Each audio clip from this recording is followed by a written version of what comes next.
నమస్తే. నేను జర్నలిస్ట్ శ్రీనివాస్. ఈరోజు న్యూస్ అనాలిసిస్‌లో ముందుగా ఆంధ్రప్రభ పేపర్‌లో వచ్చిన వార్తలు చూద్దాం. స్థానిక పోరుకు మున్ముందుకేనట. సీఎం రేవంత్ వ్యూహం బీసీల అండతో అడుగులు. కులగండపై కేంద్ర నిర్ణయంతో మారిన ఎత్తుగడ. 42% రిజర్వేషన్లపై రాష్ట్ర ప్రభుత్వం హామీ. కేంద్రానికి తీర్మానం. అందుకోసం ఇన్నాళ్లు ఎన్నికలకు దూరం. ఇప్పుడు జనగణన వరకు ఆగితే స్థానిక సంస్థలు విలువెల. నిధులు లేక ఇబ్బందులు పడతాం అని చెప్పి ఇప్పుడు దీంట్లో స్థానిక పోరుకు మున్ముందుకే అన్నాడు. నిన్నేమన్నాడు? నిన్న పేపర్లలో నిన్న మొన్న స్థానిక పోరు సందిగ్ధమే, ఇప్పట్లో లేనట్టే అని వచ్చింది. ఇప్పుడు ముఖ్యమంత్రి గారికి ఒక ఛాయిస్ దొరికిందట. కామారెడ్డి డిక్లరేషన్ పేరుతో 42% మేము రిజర్వేషన్ ఇస్తాం స్థానిక సంస్థలలో. కేసీఆర్ ఇదివరకు ఉన్న రిజర్వేషన్ తగ్గించి 23 చేసిండు, మేము వస్తే 42 చేస్తాం అన్నారు. దానికోసం అనేక ఉద్యమాలు జరిగినాయి. కాంగ్రెస్ వచ్చిన తర్వాత కూడా దాన్ని పట్టించుకోవట్లేదన్న ఉద్యమాల తర్వాత కులగణన చేసిండు. కులగణన తర్వాత 56% బీసీలు ఉన్నారని తేలింది. ఆ రిపోర్ట్‌ని బట్టి 42% రిజర్వేషన్లు చేయాలి అని చెప్పి కేంద్రానికి పంపిండి తీర్మానం చేసి. ఆ తీర్మానం కేంద్రం దగ్గర ఉంది. ఆ కేంద్రం దగ్గర ఉన్నప్పుడు కేంద్రం కోర్టులో బంతేసి కేంద్రం ఇయ్యలేదు కాబట్టి నేనేం చేయలేనని చెప్దాం అనుకుండు. ఈ లోపల కేంద్రం ఏం చేసింది, అసలు మేమే చేస్తాం దేశవ్యాప్తంగా అన్నది. ఇప్పుడు రేవంత్ రెడ్డి గారు ఏమంటాడంటే కేంద్రం చేయాలంటే ఇంక 1 ఇయర్ పట్టిద్ది కులగణన, జనగణన. అప్పటిదాకా ఆగితే కేంద్రం నుంచి రావాల్సిన గ్రాంట్లు రావు పంచాయతీ ఎన్నికలు నిర్వహించకపోతే. కాబట్టి నిర్వహిస్తాం మనం. కేంద్రం అది టైం పట్టింది కాబట్టి పాత పద్ధతిలోనే రిజర్వేషన్‌తోనే కేసీఆర్ ఏమి ఇచ్చిండో అదే. ఇక లేదు ఈ డిక్లరేషన్ పోయింది కామారెడ్డి డిక్లరేషన్. ఇక అది ఆ మున్ముందు కంటే మళ్ళీ ఏం చెప్తుండు బీసీలు అండతో అడుగులాట. బీసీల అండతోని అడుగులు ఎట్లయితాయి? బీసీలకు నువ్వు 42% ఇస్తే అండ. బీసీలకు మళ్ళా 23%తోనే ఎన్నికలకు పోతున్నాక బీసీలని ఎన్నుపోటు పొడిచినట్టు మోసం చేసినట్టు కాదా? ఇక అట్లా అంటే మోడీ అది చేయాలి కదా అంటారు. మరి మోడీ అది చేయాలని తెలిసేయాలి, మోడీ చేయాలి, కేంద్రం చేయాలి, మేము చేసేది కాదని కామారెడ్డిలో మీటింగ్‌లో చెప్పుంటే క్లారిటీ వచ్చేది కదా. మేమే చేస్తామంటే కేసీఆర్ తగ్గించిండు నేను చేస్తా అంటే. కేసీఆర్ ఎందుకు తగ్గించిండో చెప్పలా, మీరు ఎట్ట చేస్తారో చెప్పలా, 2 చెప్పండి. ఇవాళ సింపుల్‌గా కేంద్రం కూడా కులగణన చేస్తుంది అన్నది కాబట్టి అది లేట్ అయింది కాబట్టి మనం పాత పద్ధతిలో పెట్టుకుందాం, నెక్స్ట్ చూసుకుందాం అంటది. అంటే మీ ఉద్దేశం ఏంది? బీసీలకు ఇయ్యటం ఇష్టం ఉందా రిజర్వేషన్‌లు? ఇష్టం ఉంటే ఇదే కథ చేస్తారా మీరు? కేంద్రం దగ్గర పోయి కొట్లాడారా? అరే ఆయన బీసీ కులగణన చేస్తానంటే చేయని, కులగణన చేసేది చేయని కేంద్రం. మనం మనం పెట్టిన బిల్లు సంగతేంది, పంపిన బిల్లు సంగతేందని మీరు నిలదీస్తున్నారా? అడుగుతున్నారా?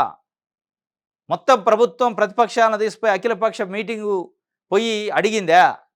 ఏది ప్రయత్నం చేయాలి? ఉత్త ఫైల్ పంపితే ఆడు ఉట్టింటి టైం పాస్ చేస్తాడు. ఇప్పుడు ఇదేదో ఒక అవకాశంగా తీసుకొని మళ్ళీ బీసీలని బురిడీ కొట్టించే కార్యక్రమం, మోసం చేసే కార్యక్రమం జరుగుతుంది. కాబట్టి దాంట్లో ఇక వేరే ఏం లేదు. మోసమే ఇది. స్థానిక పోరుకి మున్ముందుకి అంటే పొండి మున్ముందుకి. అయితే కేంద్రానికి పంపిన బిల్లు సంగతి ఏందో కనీసం నిలదీసి అడిగిన పాపాన పోలే. ఒకసారి కూడా మాట్లాడలే. ఇదేదో సాకు చూపించి మోడీని తప్పించుకునే ప్రయత్నం చేస్తే ఎవరు బదనాం అవుతారు? బీసీలు అండ ఎట్టుంటుంది మీకు? మీరు నిజంగా దేశంలో బీసీ కులగణన చేసింది తెలంగాణ రాష్ట్రమే. బీహార్ తర్వాత ఈ మధ్య కాలంలో ఎక్కడ దక్షిణాదిలో. ఆ క్రెడిట్ అంతో ఎంతో ఉన్నదాన్ని ఇవాళ బీజేపీకి క్రెడిట్‌లో వేసే పరిస్థితికి వచ్చారు మీరు. ఈ రేవంత్ రెడ్డి లేదా తెలంగాణ ప్రభుత్వం తీసుకున్న నిర్ణయం బీజేపీకి మైలేజ్ వద్దు రేపు చూడండి. మరి ఎందుకు చేస్తాడు రేవంత్ రెడ్డి? తెలిసి చేస్తాడా, తెలవక చేస్తాడో తెలియదు కానీ బీజేపీకే మైలేజ్ వద్దు, దాంట్లో డౌట్ లేదు. ఎందుకంటే కాంగ్రెస్ పార్టీ కామారెడ్డి డిక్లరేషన్ ఇచ్చి మోసం చేసింది.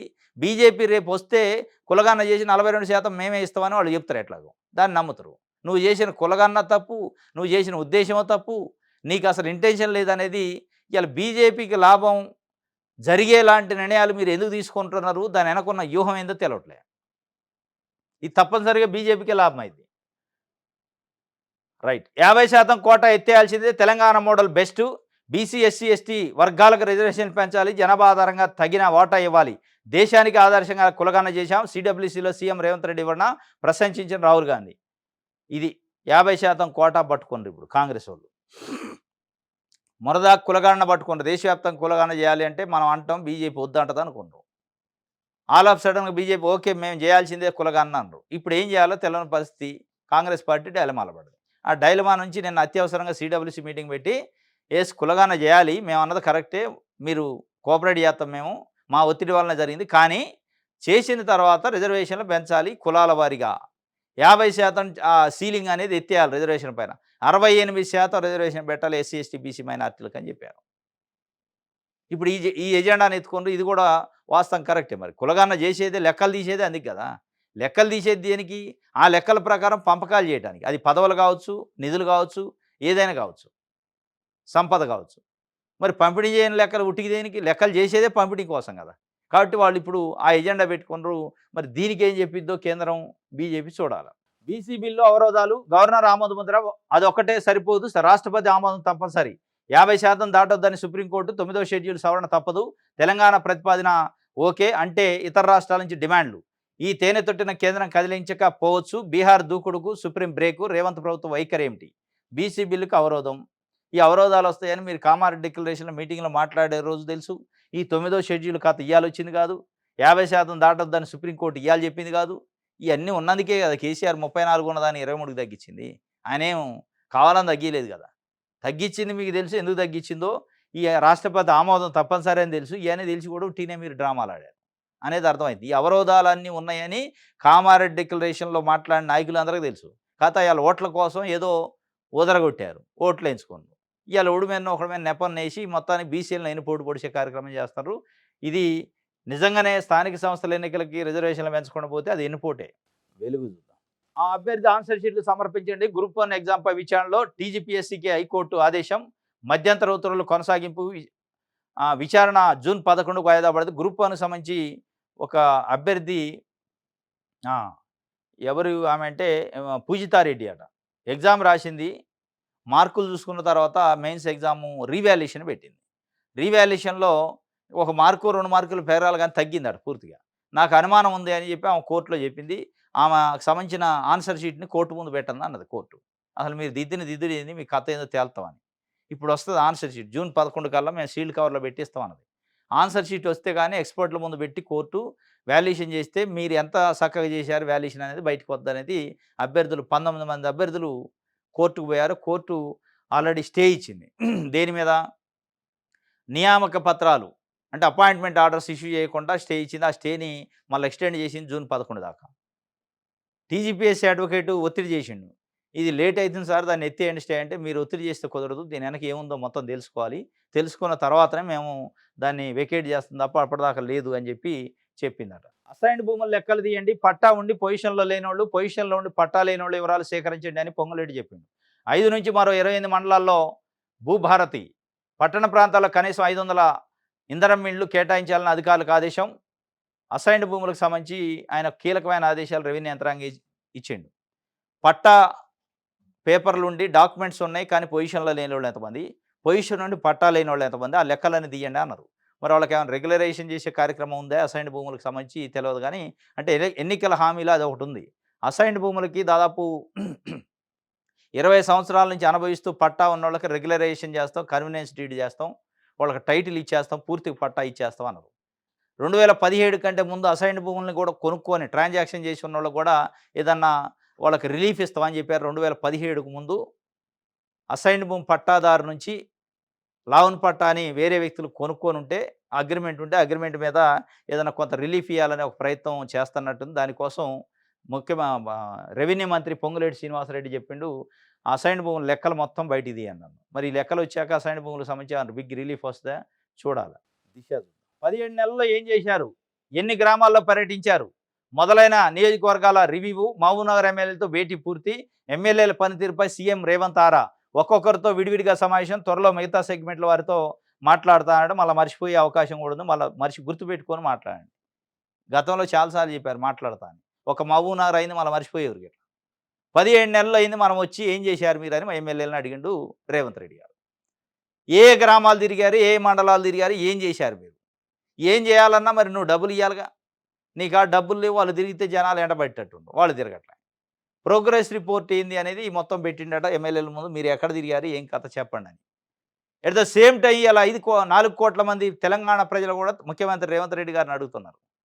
17 నెలల్లో మీరేం చేశారు? వాళ్ళు ఏం చేసింది ఒక భాగం చేయాల్సిందే. మీరు కూడా ముఖ్యమంత్రిగా మీ ప్రభుత్వం ఏం చేసిందో చెప్పండి.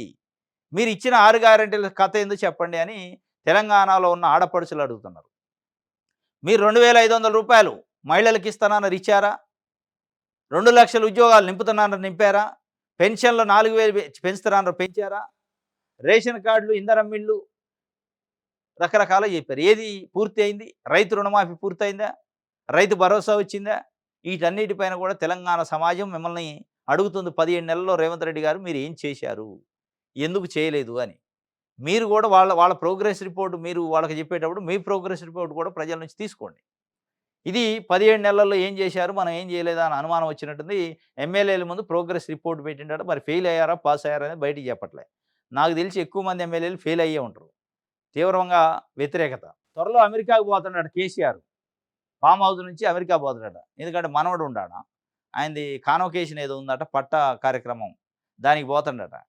ఇప్పుడు అసెంబ్లీకి అయితే రాడు. నెల నెల జీతం తీసుకుంటుండు. ఆ 100 కిలోమీటర్లు కూడా లేదు ఫామ్ హౌస్ నుంచి. వస్తే గంటే.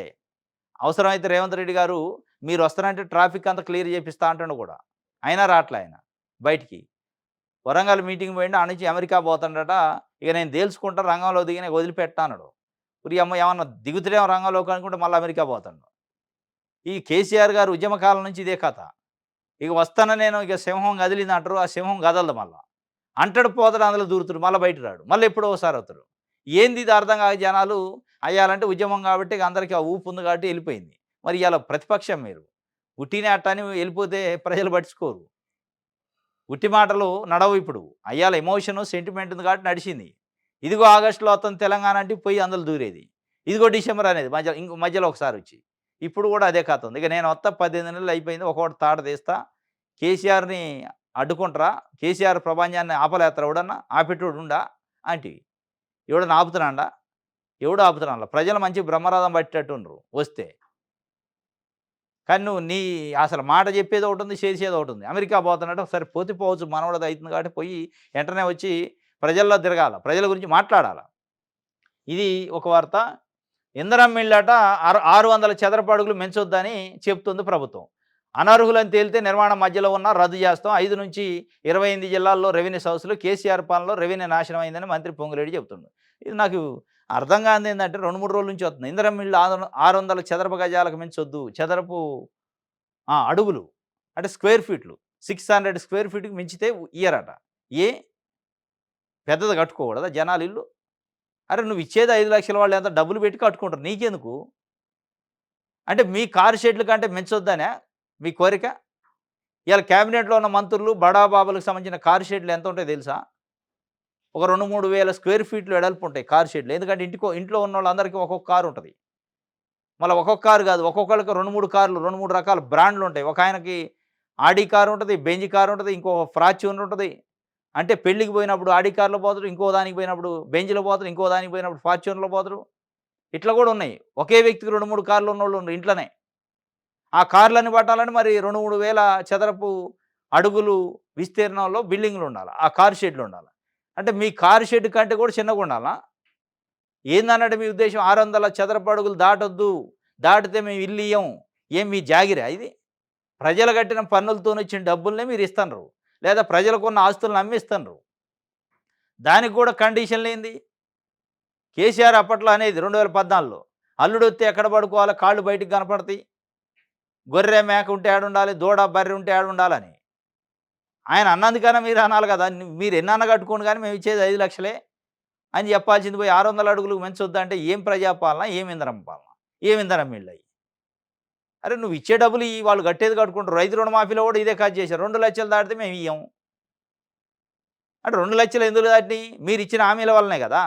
మేమొస్తే రైతు రుణమాఫీ ఎట్ ఏ టైమ్ 2,00,000 చేస్తాం. ఎవరైనా ఎంతైనా తెచ్చుకోండి మీరు. ఎవరన్నా 2,00,000 కాదు 5,00,000 ఉన్న ఏం రూపాయి కట్టమాకండి మీకు మొత్తం మాఫీ అయితాయి అంటే మీ మాటలు నమ్మి వాళ్ళు కట్టకుండా ఉండే. అయి 2,00,000 దాటి ఇవాళ 3, 4 కూడా అయినాయి వడ్డీతోని. ఇది అదే కథ ఉంది మళ్ళా. ఇది 600 చదరపు అడుగులు దాటొద్దని కండిషన్ పెట్టారు. ఈ కండిషన్‌లతోని పరిపాలన చేస్తే ఎట్టయిద్ది? అధికారం దూరమయ్యాక సామాజిక తెలంగాణ గుర్తొచ్చిందా? అధికారంలో ఉన్నప్పుడే కేసీఆర్‌ని ఆమె ప్రశ్నిస్తే రాష్ట్రం ఇంకోలా ఉండేదని ప్రభుత్వ విప్పు బీర్ల ఐలయ్య కవితని అడుగుతుండు. కవిత ఇప్పటికైనా రాష్ట్రంపై సోయి వచ్చింది. కవితకి ఇప్పటికైనా అంటే మొన్న అన్నదిలే ఆమె. సామాజిక తెలంగాణ రాలేదు. చాలా ఇబ్బందికరమైన పరిస్థితి ఉంది. కేసీఆర్ పాలన 10 ఏళ్ల తర్వాత అని చెప్పింది. అంటే కేసీఆర్ పాలన అనలేదు గానీ సామాజిక తెలంగాణ రాలేదా అన్నది. రాకపోవడానికి కారణం 10 ఏళ్ళు పరిపాలించిన మనమే అనేది ఆమెకు తెలిసి ఉండాల. మరి కేసీఆర్‌ని ప్రశ్నించిందా? కేసీఆర్ పైన యుద్ధం ప్రకటిస్తుందా? కేసీఆర్ పైన ఎక్కుపెట్టిందా తెలవదు మరి. ఆమె దాంతో పాటు రైతు బంధును కూడా విమర్శించింది. భూమి ఉన్నోళ్ళకి రైతు బంధు వచ్చింది. భూమి లేనోళ్ళకి 10 ఏళ్ళు ఏమీ న్యాయం జరగలేదు అన్నది. అంటే ప్రభుత్వంలో కేసీఆర్ ప్రభుత్వంలో జరిగిన స్కీముల పైన ఒక విమర్శ చేస్తూ స్టార్ట్ చేసిందామె మరి కవిత. దానిపైన నిన్న బీర్లా ఐలయ్య ఆలేరు ఎమ్మెల్యే చెప్పిండు, ఇప్పుడు నీకు గుర్తొచ్చిందా అని. అంతే అవుతది. ఎవరికైనా పవర్ పోయాక గుర్తొస్తది. పవర్ ఉన్నంత సేపు, ఆ మత్తులో ఉన్నంత సేపు ఏమనిపియదు. తాగినోడికి గిట్ట మత్తులో ఏది పడితే అది మాట్లాడతాడు. ఇప్పుడు మద్యం తాగినోడు ఎట్టుంటడు? ఎక్కడ లేని ఉత్సాహం, ఇద్దరు ముగ్గురు మనుషులు మొత్తం శక్తొచ్చి ప్రధానమంత్రిని అని పొడిచి పారేత్తా అంటాడు. అది దిగిపోయిన తర్వాత అంతా గుర్తొస్తది. ఓహో! మనం అప్పుడు 10 ఏళ్ళు ఏం మాట్లాడినామని ఇప్పుడు గుర్తొచ్చినట్టుంది ఆమెకి. సామాజిక తెలంగాణ, ఇంకేందో తెలంగాణ, ఇంకేందో, ఇంకేందో చెప్తుందామె. మిస్ వరల్డ్ జోష్ ఉందట. ప్రపంచ వేదికపై తెలంగాణ కీర్తి పతాకం ఎగరేస్తారట. ప్రపంచ కళ్ళని తెలంగాణ వైపే అనే నినాదంతో ముందుకు. బ్రాండ్ ఇమేజ్ పెంచేలా ప్రభుత్వం ఏర్పాట్లు. హైదరాబాద్ చేసిన miss world CEO Julia merely అట. మిస్ వరల్డ్‌కి సంబంధించి ఈ మే 10 నుంచి స్టార్ట్ అయితున్నాయి. గచ్చిబౌలిలోనే ఆయన స్టార్ట్ చేస్తారట. స్టార్ట్ చేసి అయి అక్కడక్కడక్కడ తిరుక్కుంటా మళ్ళా ముగింపు కూడా ఫినాలే మే 31కి ఉంది. ఇది దాదాపు 21 రోజులుంది. 10థ్ ఇంటర్మీడియేట్ ఎగ్జామ్స్ కంటే ఎక్కువ రోజులున్నాయి ఈ మిస్ వరల్డ్. మరి మిస్ వరల్డ్ తెలంగాణలో ఎవరికైనా ఛాయిస్ వద్దా? ఎవరైనా తయారు చేయాలి వాళ్ళని కూడా. ఎందుకంటే తెలంగాణకొస్తేనే కదా పేరొచ్చేది. ఉట్టికి బయటోళ్ళకొస్తే ఏమవుద్ది? మొత్తం ప్రపంచ దేశాల నుంచి వస్తుండ్రట. నిన్న, మొన్న మొత్తం. ఇగో షెడ్యూల్ ఇచ్చారు. మే 12 రోజు ఎక్కడుండాలి? 13 రోజులు ఎక్కడుండాలి? 14 ఎక్కడ? 15 ఎక్కడ? యాదగిరిగుట్ట కూడా పోతారట ఈ మిస్సు ఈళ్ళంతా అందాల పోటీలో వచ్చేటోళ్ళు. యాదగిరిగుట్ట, బుద్ధ భవనం, బుద్ధ ఆధ్యాత్మిక పర్యటనలు, చౌమహల్ ప్యాలెస్ అట, మెడికల్ టూరిజం ఎక్కడెక్కడో తిప్పుతున్నారు. మరి ఇయన్నీ ఎందుకు? ఈ మిస్ వరల్డ్ చేసేటోళ్ళు స్టేజ్ మీద క్యాట్ వాక్ చేపిస్తారు. ఎవరు అందంగా ఉన్నారో ప్రకటిస్తారు గానీ, ఈళ్ళని మొత్తం ప్రభుత్వ డబ్బులు పెట్టి చుట్టి తిప్పుకోతారట రాష్ట్రం అంతా. మా రాష్ట్రంలో ఇన్ని అందాలున్నాయి మీరొచ్చి చూడండని. అందగత్తెలతోని. చూపిచ్చి ఇక అందులో ఎవరో అందగత్తె చూపిత్తరట. మరి ఏందో దీని ఎనక అర్థమేందో నాకు తెలవలే. రైట్. ఆంధ్రజ్యోతి చూద్దాం. భూభారత్‌లో సమస్యలు తీరేనా? ఎట తీరుతాయి? తీరితే తీరతాయి. ఎవడు తీర్చిండు అసలు? అసలది ఏంటిదో అయోమయం ఉంది. ఈవెన్ రెవెన్యూ యంత్రాంగానికి కూడా అయోమయం ఉంది. తహసీల్దారుల దగ్గరకు పోయి భూభారత గురించి ఎవరైనా రైతులు అడిగితే ఇంకా మాకెక్కడిదా ఇక అది ఆళ్ళ మరి వాళ్ళు ఏం చెప్తున్నారు పేపర్‌లో ఒకటి చెప్తున్నారు, చట్టంలో ఇంకోటుంది. ఇదంతా అయోమయం, గందరగోళంగా ఉంది. భూమి సునీల్ తప్ప ఎవడు చెప్పలేకపోతున్నా అంటున్నారు వాళ్ళు. ఇక మరి అందరికి భూమి సునీల్ అంటే ఎంతమందికి కలుతారు భూమి సునీల్ గారు? మళ్ళా భూమి సునీల్ గారి దగ్గర ఏముంటది? 3000 ఫీజో, 2000 ఉంటది ఆయన కాడ ఫీజు. డాక్టర్‌ని కలవాలంటే ఫీజు ఎట్లా ఉంటదో ప్రిస్క్రిప్షన్ ఫీజు ఆయన దగ్గర కూడా పోతే ఫీజు ఉంటది. ఆ ఫీజు తీసుకొని లావడం వలన ఆయన ఒక చిట్టి రాసేత్తడు. ఏది డాక్టర్‌కి ఎట్లా మెడికల్ రిపోర్ట్‌లు చేయించుకొని రా, లాబొరేటరీ రిపోర్ట్‌లు, బ్లడ్, యూరిన్ టెస్ట్‌లు, స్కానింగ్‌లు, ఎక్స్‌రేలు అంటాడు కదా! ఆయన కూడా రాస్తాడు. ఇయన్నీ తీసుకొని రా రెవెన్యూ ఆఫీస్‌కి పోయి అని. అయన్నీ వచ్చేటాలకు 3 నెలలు పట్టిద్ది. ఈ ఫీజు డ్యూరేషన్ అయిపోతే మళ్ళా ఫీజు కట్టాలి. ఈ కథ ఉంది. ఏం భూభారతి? ఏం కథ? ఎటుపోతుంది? ఏం పరిష్కారం అయినాయి? 1000 కళ్ళతోనే ఎదురు చూస్తారు రైతులు. ఎప్పుడు పరిష్కారం అయితాయని. తేప 5 మండలాల్లో పెడతారు. రేపు మే 5 నుంచి మళ్ళీ ఇంకో కొన్ని మండలాల్లో పెడతారట. మరి అది ఎందుకు ఒకసారి పెడితే ఇన్ని నెలలు డ్రాగన్ చేసి తీసుకొచ్చి ఎడిపోతుందో తెలవని పరిస్థితులు అయోమయం చేస్తారు. ఒరియం. ఎకరానికి 68 బస్తాలు పండుతున్నాయట. డీఆర్ఆర్ ధాన్ 75 రకం వరి వంగడంతో అధిక దిగుబడి. ఈ రకానికి కంకికి 380 నుంచి 400 గింజలున్నాయట. వచ్చే 2 ఏళ్లలో 1000 గింజలు. పరిశోధనలో ఐఐఆర్ఆర్ శాస్త్రవేత్తలు ఎకరానికి 68 బస్తాలు పండే డీఆర్ఆర్ ధాన్ 75 అనే ఒక ధాన్యాన్ని వరి ఇత్తనాలు తయారు చేశారట. పరిశోధన చేశారు ఐఐఆరోళ్ళు. ఇది తొందరలో ఇంకా ఎక్కువ వస్తాయట. 380 నుంచి 400 గింజలు ఉంటాయట ఒక కంకికి. దాన్ని 1000 గింజల దాకా తీసుకుపోతారట. ఇంకా 100 బస్తాలు కూడా అయితాయట నాకు తెలిసి. అది కొత్త రకం వరి వంగడం వస్తుందట.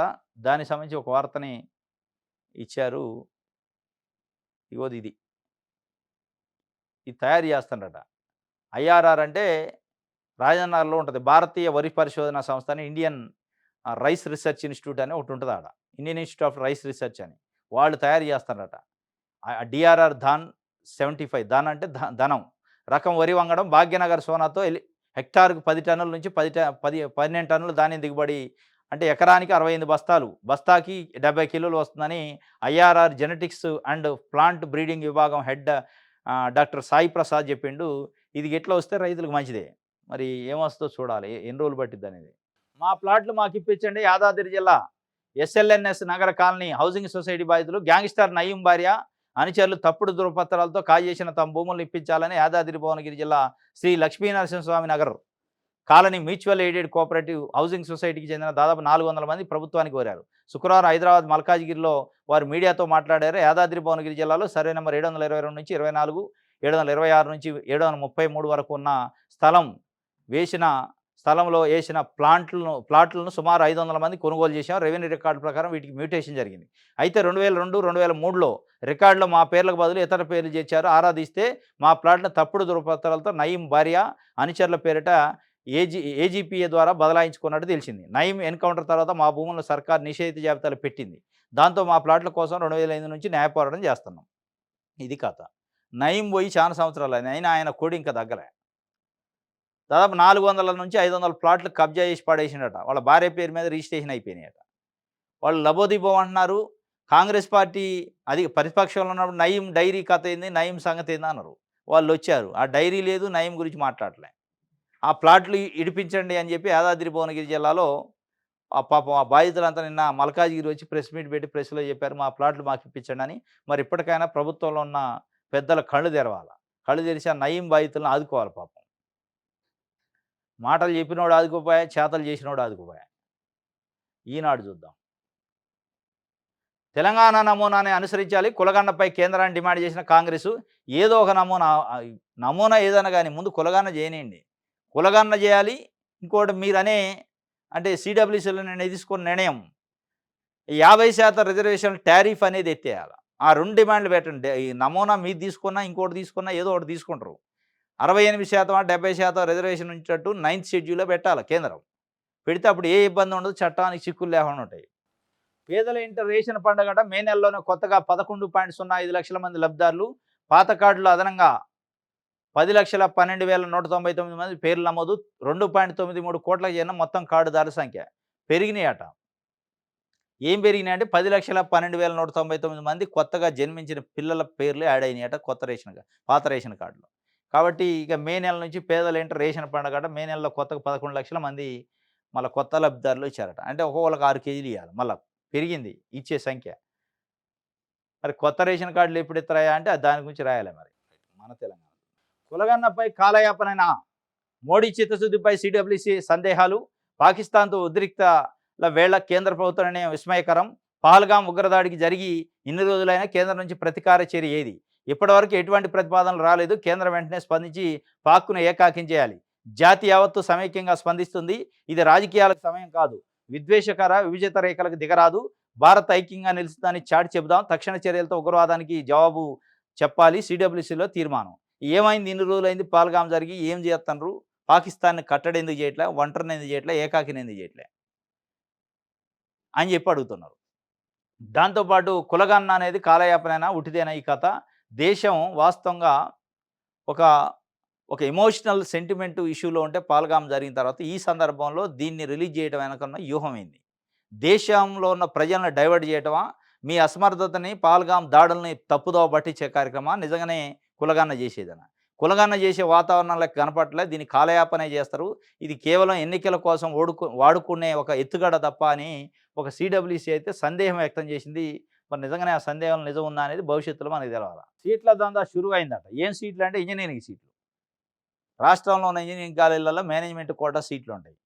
వాస్తవంగా అఫీషియల్‌గా ఆన్‌లైన్‌లో పెట్టి పోర్టల్ పెట్టి అప్లై చేసుకున్నోళ్ళకి ఇయాల ర్యాంక్ ప్రకారం అది గూడా. కానీ ఏం చేస్తారు? అసలు కన్వీనర్ కోట మొదలు కాకముందే అమ్మేసుకుంటారు. ఒక్కొక్క సీటు 10 లక్షలు, 15 లక్షలకి. దాంట్లో మళ్ళా మీడియేటర్లు, కన్సల్టెన్సీలు నానా పెద్ద దందా ఇది. కోట్ల రూపాయల దందా జరుగుతుంది. అది మళ్ళా షురు అయింది. ప్రతిసారి ప్రభుత్వం higher education council, technical education council వీళ్ళు చెప్తా ఉంటారు. ఉక్కుపాదం మోపుతాం. సీట్ల దందా చేస్తే అమ్ముకుంటే అంటారు. వాళ్ళు ఉక్కుపాదం మోపేది లేదు, వీళ్ళు చేసేది లేదు. ఇదంతా అందరి కళ్ళ ముందు జరిగేది. వాళ్ళకి తెలుసు, వీళ్ళకి తెలుసు, అమ్మేటోడికి తెలుసు, కొనేటోడికి తెలుసు, మధ్యలో ఉన్న ప్రభుత్వానికి తెలుసు. ఇది ఎట్టా ఉంటదంటే మన దగ్గర ఇప్పుడు విద్యా వ్యవస్థ ఎట్టుందో అట్టుండదు. ప్రభుత్వ స్కూళ్ళు, కాలేజీల వ్యవస్థ ఎట్టుందో అట్టే ఉంటది. ప్రభుత్వ స్కూళ్ళు, కాలేజీలు ఎట్టుంటాయో తెలుసా? ప్రభుత్వ స్కూళ్ళలో పాఠాలు చెప్పే పంతుళ్ళుంటరు. కాలేజీల్లో పాఠాలు చెప్పే లెక్చరర్లుంటరు. వాళ్ళ పిల్లలు ఆ స్కూల్‌లో చదవరు. మన విద్యా వ్యవస్థ అద్భుతంగా ఉందంటారు మళ్ళా. వాళ్ళే ప్రకటన చేస్తారు. విద్యామంత్రి, విద్యాశాఖ సెక్రటరీ అందరూ చెబుతారు. మళ్ళా విద్యామంత్రి కొడుకు అందులో చదవడు, పిల్లలు అందులో చదవరు. సెక్రటరీ గాని, ఆ విద్యా శాఖలో పనిచేసే అధికారులు గాని, టీచింగ్ లాంటి ఎవరి పిల్లలు చదవరు ఆ స్కూల్‌లో. కానీ అద్భుతంగా ఉందా? ఇదే అంతే కథ. దందా ఉక్కుపాదం మోపుతాం. ఫీజుల దోపిడీ పైన ఉక్కుపాదం మోపుతాం. మోపేది లేదు, మనం చూసేది. ఉట్టిదే ఇదంతా. నిన్న మొన్న ఎక్కడో చూస్తాను నేను. ప్రభుత్వ స్కూళ్ళల్లో కొంతమంది కష్టపడి చదువుకొని పిల్లలు 584, 589 ఇట్లా మార్కులు వచ్చినాయి 10థ్ క్లాస్‌లో. దానిపైన ఆటోలకి ఫ్లెక్సీలు కట్టుకొని తిరుగుతుండ్రు ప్రభుత్వ స్కూల్ టీచర్లు, హెచ్ఎంలు. ప్రభుత్వ స్కూల్ ముద్దు, ప్రైవేట్ స్కూల్ వద్దు. మా స్కూల్‌లో కూడా మంచి రిజల్ట్ వచ్చింది. చేర్పించండి. అడ్మిషన్ ఫీజు లేదు, ట్యూషన్ ఫీజు లేదు, బుక్కులు ఫ్రీ, ఇది ఫ్రీ, అది ఫ్రీ వచ్చి చేరండి అంటున్నారు. ఇయన్నీ మీకు తెలుసుగా మరి మీ పిల్లలు ఎందుకు చేరట్లే? అని ప్రజలు అడుగుతున్నారు. మీరు డబ్బా కట్టుకొనొచ్చారు బానే ఉంది. Vehicle auto కట్టుకొనొచ్చారు. మైక్ పెట్టి పెద్ద పెద్ద మాటలు చెప్తున్నారు. మీ చెప్పే పిల్లలు ఎక్కడ చదువుతున్నారయ్యా చెప్పు అని ప్రజలు అడిగారు. ఇక సమాధానం లేదు. ఇక అట్లుంది మన ప్రభుత్వ యంత్రాంగము, ప్రభుత్వ విద్యా వ్యవస్థ, ప్రభుత్వ వైద్య వ్యవస్థ, ప్రభుత్వ వ్యవస్థ ఎట్లుందంటే అట్లుంది. అందరికి కావాలి మళ్ళా ప్రభుత్వం కావాలి, ప్రభుత్వంలో ఉన్న పదవులు కావాలి, నిధులు కావాలి. కానీ అందులో చదివియరు, అందులో జుంచుకోరు. గవర్నమెంట్ హాస్పిటల్‌లో జుంచుకోరు, గవర్నమెంట్ స్కూల్‌లో చదివియరు. కానీ అద్భుతమైన వ్యవస్థ మీరు ఎందుకు ఫాలో గారు అంటారు మళ్ళా. నీతులు చెప్తురు. నేతి బీరకాయ నీతులు. ఇదనమాట. ఈ సీట్ల దందా గూడా అదే. సాక్షి చూద్దాం. వణుకుతున్నదట దాయాది దేశం అంటే పాకిస్తాను. భారత్‌ను నిలువరించండి. అరబ్ దేశాలకు విజ్ఞప్తులు. రాయబారులతో షరీఫ్ భేటీ. ఉగ్రవేటలో మేం భారత్‌తోనే. పాక్‌కు అమెరికా స్పష్టీకరణ. మీ గడ్డపై ముష్కర్లు వాన్స్ అంటాడు. మీ గడ్డపైన ముష్కర్లుండ్రు, తీవ్రవాదులుండ్రు, ఏరి పారేయాల్సిందే. అమెరికా గూడా అన్నది. వారి వేటలో భారత్‌కు తోడ్పడండి. దాయాదికి ఉపాధ్యక్షుడి హితవు. మాది ఉగ్ర చరిత్రే. బిలావాలు చెబుతున్నాయి. 8వ రోజు పాక్ కాల్పులు. మొత్తానికి వణికిపోతుండ్రట పాకిస్తాన్‌లో ఉన్న ప్రజలు. ఇగో ఈ వెహికల్ నుండి ఏం చేశారు లోపట, బయట మొత్తం సామాన్లు. అంటే రోజు నిత్యావసర వస్తువులు ఉంటాయి. ఉప్పు, పప్పు, నూనె, పచ్చళ్ళు ఇంగే అయ్యి ఉంటాయి గదా! ధాన్యం, గిన్యం అయ్యి గోధుమలు అన్నీ యేసుకొని పోతున్నారు. ఎందుకంటే యుద్ధం వస్తే మళ్ళా సరుకులు దొరకవు. కర్ఫ్యూలు వస్తాయని చెప్పి ముందే జాగ్రత్త పడుతున్నారు ప్రజలు.